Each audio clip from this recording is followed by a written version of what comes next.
غیر اللہ کی عبادت کرنے والوں کے پاس غیر اللہ کی عبادت کرنے پر نہ عقلی دلائل تھے نہ نقلی دلائل تھے. ان کے پاس کسی طریقے کے دلائل نہیں ہے.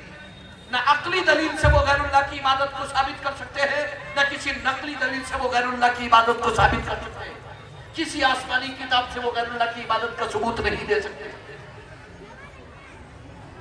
یہی قرآن کریم نے سورۃ الحج کے آخری دو رکوع آپ اٹھا کر کے دیکھیے کہا ہے. اور پھر اس کے بعد تم نہ عقلی ثبوت دے سکتے نہ نقلی ثبوت دے سکتے. آؤ ہم تمہیں ایک عقلی ثبوت دیتے ہیں. قرآن کہتا ہے اے لوگوں تمہارے لیے ایک مثال بیان کی جاتی ہے. یا ایھا الناس ضرب مثل فاستمعوا له. اے لوگوں ایک مثال بیان کی جاتی ہے کان لگا کر کے سنو. ان الذين تدعون من دون الله لن يخلقوا ذبابا ولو اجتمعوا له وإن يسلبهم الذباب شيئا لا يستنقذوه من ضعف الطالب والمطلوب. تم جو اللہ کے سوا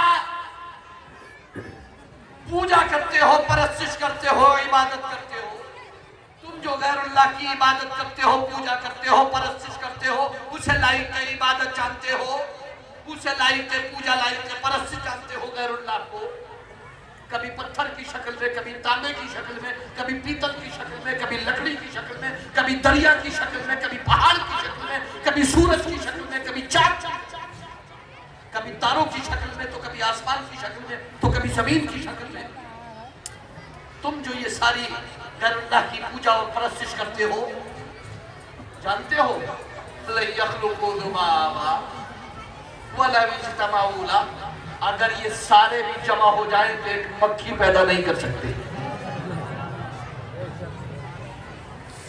تم اس دنیا کے جتنے بھی معبودان باطلہ ہیں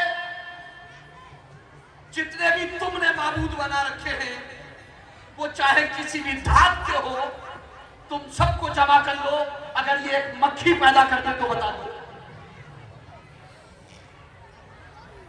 لَن يَخْلُقُوا ذُبَابًا وَلَوِ اجْتَمَعُوا لَهُ. ایک مکھی پیدا نہیں کر سکتے اگر سب جمع ہو جائے. اور صرف اتنا ہی نہیں پیدا کرنا تو بہت دور کی بات ہے مکھی.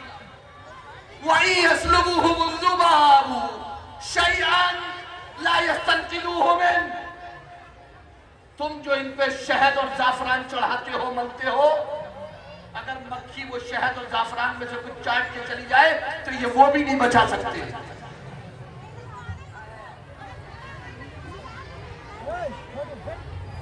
اب تم قرآن پہ پابندی لگاؤ گے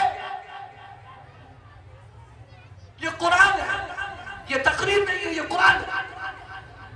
اب تم کہو کہ ہم قرآن نہیں پڑھنے دیں گے. تم چاہتے ہی یہ ہو کہ مسلمانوں کو اور انسانوں کو قرآن پڑھ کے نہ بتایا جائے. کیوں؟ اسی لیے کہ قرآن پڑھ کے بتا دیا جائے گا تو انہیں اپنے معبود حقیقی کا پتہ چل جائے گا انہیں اپنے خالق کا پتہ چل جائے گا انہیں اپنے رازق کا پتہ چل جائے گا انہیں اپنے پالنہار کا پتہ چل جائے گا. لا يستنقذوه من. چھڑا نہیں سکتے. اگر پھر ساتھ میں سے کچھ اٹھا کر کے لے جائے اور میں ان لوگوں کو بھی کہہ رہا ہوں جنہوں نے غیر اللہ کی عبادت اور پرستی شروع کر دی ہے یا ان کو سجدے شروع کر دی ہے یا ان کی عبادت شروع کر دی ہے وہ چاہے کوئی بھی چاہے بنامے اسلام ہی کسی نے یہ پروپیگنڈا شروع کر دیا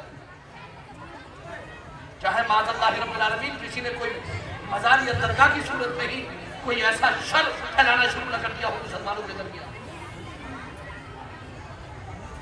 ضعف الطالب والمطلوب. یہ طالب یہ مانگنے والا اور جس سے یہ مانگ رہے ہیں غیر اللہ سے یہ کیا ہی کمزور ہیں یہ کیا ہی کمزور ہیں. قرآن کریم بالکل واضح کرتا ہے اس بات کو کہ اللہ کے سوا آپ کو کوئی بھی کچھ نہیں دے سکتا. خالق اللہ رازق اللہ